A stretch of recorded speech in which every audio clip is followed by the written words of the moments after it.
Lalu apa analisis psikolog klinis tentang perilaku tersangka penganiayaan David Ozora, Mario Dandi, Shane dan pelaku AG yang tergambar lewat rekonstruksi kemarin? Kita tanyakan langsung kepada psikolog klinis Liza Japria sudah bergabung bersama kami lewat sambungan dalam jaringan. Mbak Liza, apa kabar Mbak?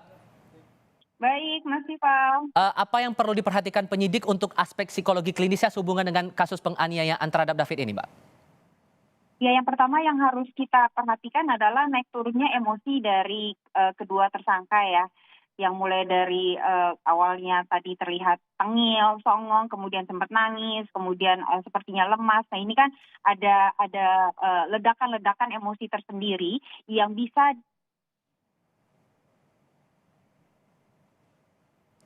Mbak Liza, mohon maaf Mbak Liza. salah besar Audionya bahwa sempat terputus, mohon maaf, boleh diulang kembali Mbak penjelasan Anda? iya, yang harus diperhatikan sebenarnya adalah ketidakstabilan ditampilkan oleh kedua tersangka pria ya, bahwa mereka naik turun emosinya itu terlihat sekali dari yang tengil, songong, kemudian habis itu tampak sombong, tapi kemudian nangis, tampak lemas, tidak berdaya. Nah, ini antara bisa terlihat apakah mereka sedang mencari simpati, atau bisa juga mereka memang merasa bahwa realitanya baru menghentikan mereka, bahwa ini memang salah besar, kenapa aku melakukan itu, harusnya tidak demikian. Itu yang mengakibatkan terjadinya naik turun emosi yang ditunjukkan oleh mereka. Kemudian pula yang harus kita perhatikan betapa kejingnya perilaku yang mereka lakukan, mengapa ini sampai terjadi. Nah, ini yang harus dianalisa juga lebih lanjut sepertinya. Kenapa? Karena untuk mencegah hal-hal seperti ini terjadi lagi ke depannya. Oke, tapi kalau melihat dari proses rekonstruksi yang berlangsung kemarin itu untuk peran masing-masing tersangka dan pelaku anak ini apakah sudah tergambar cukup jelas menurut Anda? Dari sisi apa? Kalau dari sisi aspek generasi mudanya, jadi gini, kita berbicara dulu mengenai generasi muda ya Mas Tifal ya. Jadi yang salah satu karakteristik terpenting dari remaja memang adalah harus diterima oleh lingkungan, oleh peer groupnya, oleh sahabatnya. Jadi ketika sahabatnya kemudian meminta dia untuk melakukan satu hal, ketika dia tidak punya akar yang kokoh dalam dirinya, itu dia bisa mengiyakan. Nah, ini yang terlihat bahwa kayak seperti Shane, mungkin awalnya dia ya udah deh ngikut aja deh, mungkin karena selama ini pimpinannya, geng leadernya gitu katakan, atau yang selalu dielu-elukan itu adalah si Marionya, jadi dia ngikut aja, yang mengakibatkan terjadilah hal tersebut. Sementara dari Marionya sendiri, kalau kita lihat, kenapa dia sampai bisa melakukan perilaku keji seperti itu? Apakah memang tidak pernah ada contoh positif di lingkungannya? Kalau saya berbicara lingkungan, tidak hanya dari lingkungan keluarga ya, tapi lingkungan secara keseluruhan. Karena anak-anak dalam tumbuh kembangnya itu membutuhkan contoh-contoh positif sehingga dia punya program yang positif juga di dalam dirinya. Nah, sampai dia bisa melakukan ini, apakah tidak pernah atau paling tidak kurang sekali contoh-contoh positif itu sehingga perilaku negatif seperti ini bisa dia lakukan. Oke, melihat juga dalam proses rekonstruksi sempat ada selebrasi yang dilakukan oleh Mario Dandi Ya, setelah dilakukan penganiayaan itu dan untuk pelaku anak AG ini tampak membiarkan. Secara ya. psikologis ini Anda melihatnya gimana sebetulnya dalam peristiwa Nah, rangkaian peristiwa saat itu? ya, yang tadi saya katakan Mas Tifal, jangan-jangan memang ada satu konsep pemahaman yang kebolak-balik di dalam pemikiran dan program mereka di dalam lah, kayak komputer lah, saya selalu menganalogikannya demikian ya, bahwa hal itu tuh normal, bahwa kekejaman seperti itu ketika aku terganggu tuh nggak apa-apa. Begitu pula dengan pelaku AG, mungkin dia menganggap ada konsep ya kalau punya pacar yang baik itu yang membela pacarnya dengan sedemikiannya, padahal kan harusnya nggak demikian juga. Nah, konsep-konsep seperti ini yang berantakan sekali jelas ada di kepala para pelaku tersebut. Jadi apa yang benar jadi salah, yang salah jadi benar buat mereka. Yang mengakibatkan selebrasi itu kayak satu hal yang buat kita tentunya kok sampai bisa, kemana empati? Kemana rasa kasih mereka? Nah, kalau kita berbicara empati dan rasa kasih sendiri, itu adalah sesuatu yang dilatih.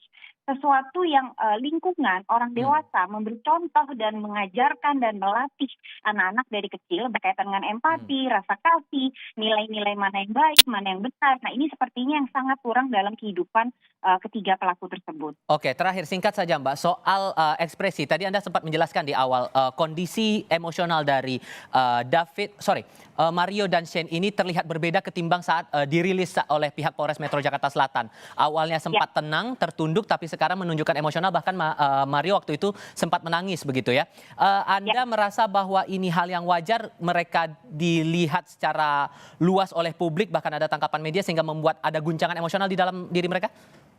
Karena mungkin pada awal-awalnya mereka masih dengan konsep program yang sama, yang lama tuh Mas Tifal, bahwa nggak apa-apa, tenang aja nanti aku juga diselamatkan kok oleh lingkungan, nggak apa-apa, ini nanti juga aku baik-baik aja. Jadi proses denial, bahwa yang mereka masih menyangkal bahwa yang mereka lakukan itu salah, bahwa mereka masih menganggap bahwa mereka akan diselamatkan. Jadi mereka masih ya seperti itu, tengil, cuek gitu, bahkan mungkin menampilkan perilaku-perilaku yang menyebalkan buat kita yang melihat. Nah, tapi kemudian seiring dengan berjalannya waktu, apalagi pada saat rekonstruksi, kemudian melihat juga respon-respon para penonton yang sekitar, itu kayaknya mereka sudah berada pada titik bahwa, ah, ya ampun beneran ya, aku akhirnya harus menghadapi mempertanggungjawabkan perbuatanku. Nah, ini juga mungkin yang sepanjang tumbuh kembangnya mereka tidak benar-benar pernah mendapatkan latihan bagaimana menerima konsekuensi atas perilaku yang mereka lakukan. Mungkin ketika dulu melakukan kesalahan, itu tidak ada diskusi dengan lingkungannya. Oke. Ketika kemudian mereka salah, bahkan mereka dibenarkan. Jadi Oke. hal-hal seperti itu. Oke, satu hal lagi yang mungkin harus saya tanyakan di sini, masalah posisi AG. Dia posisinya sebagai pelaku anak, tapi di sisi lain kita lihat posisinya dalam kejadian penganiayaan ini membiarkan, tampak cukup krusial. Sehingga menurut Anda dari segi psikologi klinisnya, pendekatan seperti apa yang harus dilakukan untuk menindak AG ini dalam proses hukumnya kemudian? Ya tentu saja ada batasan-batasan hukum ya berkaitan dengan usia AG. Walaupun apa yang dilakukan AG jelas melanggar hukum. Nah, bagaimana penindakannya? Tentunya kayaknya udah ada kok sekarang yang namanya rehabilitasi anak, di mana dia dididik benar-benar di tempat rehab tersebut. Bagaimana juga dia mulai belajar untuk mempertanggungjawabkan perilakunya sesuai dengan kapasitas yang bisa dia pertanggungjawabkan berdasarkan dari usianya dia saat ini. Itu sih, tapi garis besarnya adalah dia harus mempertanggungjawabkan perbuatannya. Proses hukum ini masih terus berjalan di Polda Metro Jaya. Mbak Liza, terima kasih banyak sudah berbagi perspektif bersama kami kali ini di Kompas TV. Sehat selalu ya Mbak ya.